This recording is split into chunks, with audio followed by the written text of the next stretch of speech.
বড় খবর, এবার জন্ম সার্টিফিকেট, মৃত্যু সার্টিফিকেট ভেরিফিকেশন করা হবে, অর্থাৎ বার্থ সার্টিফিকেট, ডেথ সার্টিফিকেট এবং আপনাদের সার্টিফিকেটগুলো বৈধ কিনা সেগুলোও যাচাই করা হবে।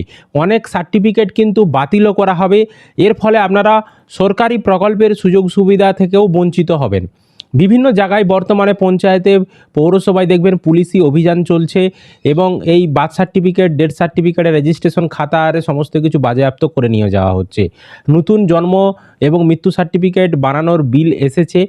তো কি বলা হচ্ছে, কিভাবে ভেরিফিকেশন হবে, বা বিডিও অফিস বা পৌরসভা এলাকা বা পঞ্চায়েত এলাকার ক্ষেত্রে কিভাবে ভেরিফিকেশন হবে, কত সাল থেকে সার্টিফিকেট ভেরিফিকেশন করা হবে, কি দেখা হবে, সমস্ত বিষয় আমরা আজকের এই ভিডিওতে আলোচনা করব। তো অবশ্যই ভিডিওটি বেশি বেশি করে শেয়ার করে দিন, সকলে যাতে খবরটি জানতে পারে। আর এই ধরনের তথ্য আপডেটগুলো সবার আগে পেতে চ্যানেলটিকে সাবস্ক্রাইব করে রাখবেন। আর ফেসবুক থেকে যারা ভিডিওটিকে দেখছেন, পেজটিকে ফলো করে রাখতে ভুলবেন না। দেখুন, এই সংক্রান্ত আপডেটে বলা হচ্ছে, রাজ্যের নির্বাচিত কোনো জনপ্রতিনিধি আর জন্ম মৃত্যুর শংসাপত্র ইস্যু করতে পারবেন না। বৃহস্পতিবার সেই অধিকার কেড়ে নেওয়ার ঘোষণা করল রাজ্য সরকার। এর কারণ সীমাহীন দুর্নীতি, যে অভিযোগ ব্যাপকভাবে উঠে এসেছিল এসআইআর পর্বেই। ঘোষণা হলো, এবার থেকে সরকারি আধিকারিক ছাড়া কেউ বার্থ বা ডেথ সার্টিফিকেট ইস্যু করতে পারবেন না। পাশাপাশি পুনর্যাচাই হবে 1997 সাল থেকে পঞ্চায়েত এবং 2000 সাল থেকে পুরসভা মারফত জারি করা বা জারি হওয়া জন্ম মৃত্যু শংসাপত্র। অর্থাৎ পঞ্চায়েত এলাকার ক্ষেত্রে যে সমস্ত জন্ম মৃত্যু সার্টিফিকেটগুলো দেওয়া হয়েছে 1997 সাল থেকে, সেগুলো সব সার্টিফিকেট যাচাই করা হবে, পুনর্যাচাই। আর পৌরসভা এলাকার ক্ষেত্রে 2000 সাল থেকে যে সমস্ত জন্ম সার্টিফিকেট বা মৃত্যু সার্টিফিকেট দেওয়া হয়েছে তা যাচাই করা হবে। একদিকে পঞ্চায়েত প্রধান বা পুরসভার চেয়ারম্যানদের থেকে ক্ষমতা কেড়ে নেওয়া, আর অন্যদিকে একের পর এক পঞ্চায়েত ও পুর দপ্তরে অভিযান। বৃহস্পতিবার এটাই ছিল রাজ্যে হুলস্থুল ফেলে দেওয়ার মতো চিত্র। প্রতিটি গ্রাম এবং পুরসভায়, বড় অফিস, এমনকি শ্মশানেও চলল হানাদারি। সব তথ্য মিলিয়ে দেখেই এরপর চিহ্নিত করা হবে ভুয়ো জন্ম শংসাপত্র। সরকারি সুবিধা থেকে বাদ যাবে ভুয়ো নাম এবং নিশ্চিত করা হবে জড়িতদের শাস্তি। এদিন নবান্নে স্বরাষ্ট্র সচিব, স্বাস্থ্য সচিব, তথ্য ও সংস্কৃতি সচিব, ডিজি, কলকাতা পুলিশের সিপিকে সঙ্গে নিয়ে রাজ্যের এই পদক্ষেপ ঘোষণা করেন মুখ্য সচিব মনোজ আগরওয়াল। তিনি বলেন, আধার, পাসপোর্ট, স্কুলে ভর্তি, ভোটার তালিকায় নাম তোলা, সম্পত্তি রেজিস্ট্রেশন, রেশন কার্ড প্রদানের মূল ভিত্তিই হলো জন্ম শংসাপত্র। এমনকি নাগরিকত্ব আইন অনুযায়ী বার্থ সার্টিফিকেটের গুরুত্ব অপরিসীম। এসআইআরের সময়ে প্রচুর ভুয়ো সার্টিফিকেট ইস্যু হয়েছে। ডিজিকে এসআইবিওর এক রিপোর্ট দিয়েছে, আমরা 46,998টি ডিলেড বার্থ সার্টিফিকেট প্রাথমিকভাবে যাচাই করিয়েছি।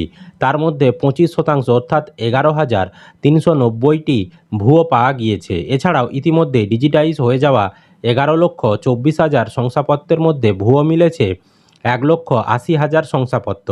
এই পরিস্থিতিতে জন্ম শংসাপত্রের স্বচ্ছ তথ্য ভাণ্ডার তৈরি করতেই ব্যাপক হারে এই অভিযানের সিদ্ধান্ত নেওয়া হয়েছে। 1997 সালে পঞ্চায়েত প্রধান এবং 2000 সালে পুরসভার মেয়র বা চেয়ারম্যানদের হাতে জন্ম মৃত্যু শংসাপত্র প্রদানের ক্ষমতা দেয়া হয়। তার আগে এই দায়িত্ব ছিল সরকারি আধিকারিকদের উপর। জনপ্রতিনিধিদের একাংশ এমন ক্ষমতা রাজনৈতিক ফায়দা তুলতে ব্যবহার করেছে বলে অভিযোগ। তাই ফের সরকারি অফিসারদের উপর ভরসা রাখল নবান্ন। এই প্রেক্ষিতে প্রয়োজনীয় ছাড়পত্রও দিয়ে দিয়েছে মন্ত্রিসভা। আপাতত পঞ্চায়েত ও পুরসভা ধরে জেলাশাসকরা ঠিক করে দেবেন কোন আধিকারিক দায়িত্বে থাকবেন। শীঘ্রই স্বাস্থ্য দপ্তর কেন্দ্রীয়ভাবে বিজ্ঞপ্তি জারি করবে। দেখা যাচ্ছে 2023 সালে 1,21,453টি জন্ম শংসাপত্র প্রদান হয়েছে। 2024 এবং 2025 সালে তা বেড়ে হয়েছে 3,81,000 এবং 10,50,000-এ। বিগত 3 বছরে অস্বাভাবিকভাবে জন্ম শংসাপত্র প্রদান বৃদ্ধির এই পরিসংখ্যান কপালে ভাঁজ ফেলেছে সরকারের। মুখ্য সচিব বলেন, আমাদের লক্ষ্য নির্ভুল, স্বচ্ছ তথ্য ভাণ্ডার গড়ে তোলা। আগামী দিনে এই তথ্য ভাণ্ডারের সঙ্গে আবেদনকারীর আবেদন মিলিয়ে দেখে তবেই সরকারি পরিষেবা প্রদান করা হবে। মানে এই জন্ম শংসাপত্রের যে তথ্য ভাণ্ডার, সেখানে যেমন নাম থাকবে সেই সমস্ত তথ্য দেখে তবেই একজন উপভোক্তাদেরকে বিভিন্ন সরকারি প্রকল্পের সুবিধা দেওয়া হবে। অর্থাৎ আপনার জন্ম সার্টিফিকেটে যেমন জন্ম তারিখ রয়েছে, হ্যাঁ, আপনি যখন আবেদন করবেন কোনো সরকারি প্রকল্পে সেখানেও জন্ম তারিখ যেটা দেবেন সেই সমস্ত জন্ম তারিখগুলো মিলিয়ে দেখা হবে। আপনার নাম মিলিয়ে দেখা হবে জন্ম সার্টিফিকেটের সঙ্গে, সমস্ত কিছু কিন্তু মিলিয়ে দেখে তবেই সরকারি পরিষেবা আপনাকে দেওয়া হবে। ডিজিটাইজেশন শেষ হওয়ার পর সেই তথ্য ধরে বাড়ি বাড়ি যাচাই হবে, যার কাছে শংসাপত্র নেই তার শুনানি হবে। একই সঙ্গে সমীক্ষায় পাওয়া ভুয়ো সার্টিফিকেট সংক্রান্ত তথ্য পাঠানো হবে স্বরাষ্ট্রমন্ত্রক এবং ফরেন রিজিওনাল রেজিস্ট্রেশন অফিসে। সেক্ষেত্রে কোনো অবৈধ বিদেশি নাগরিককে চিহ্নিত করে ডিপোর্ট করার মতো সিদ্ধান্ত নেওয়ার ক্ষেত্রেও গুরুত্বপূর্ণ হয়ে উঠবে তথ্য ভাণ্ডার। সুতরাং বুঝতেই পারছেন, আপনাদের যে সার্টিফিকেটগুলো রয়েছে সেগুলোকে যাচাই করা হবে। এছাড়াও যাদের সার্টিফিকেট নেই তাদের ক্ষেত্রেও কিন্তু শুনানি হবে। শুনানির পর তাদের সমস্ত তথ্য ভাণ্ডার তৈরি করা হবে এবং সমস্ত কিছু কিন্তু এই তথ্য ভাণ্ডারের উপরই সরকারি প্রকল্পের সুযোগ সুবিধা পাওয়া আপনার নির্ভর করছে। তো পরবর্তী সময়ে কিভাবে এই যাচাইগুলো হয়, আপনাদেরকে কোথাও যেতে হয় কি না, বা অনলাইন বা অফলাইন কিভাবে হয়, কি কি কাগজ লাগে, বা যাদের সার্টিফিকেট নেই তারা কিভাবে শুনানির মাধ্যমে সমস্ত কিছু যাচাই করাবে, সমস্ত বিষয় নিয়ে আমরা পরবর্তী সময়ে যা যা আপডেট আসবে জানাতে থাকবো। সরকারের এই সিদ্ধান্ত আপনাদের কেমন লাগলো অবশ্যই কিন্তু কমেন্ট করে জানাবেন। ভিডিওটি বেশি করে শেয়ার করে দিন, সকলে যাতে খবরটি জানতে পারে। আর এই ধরনের তথ্য আপডেটগুলো সবার আগে পেতে চ্যানেলটিকে সাবস্ক্রাইব করে রাখবেন। ফেসবুক থেকে যারা ভিডিওটিকে দেখছেন পেজটিকে ফলো করে রাখতে ভুলবেন না।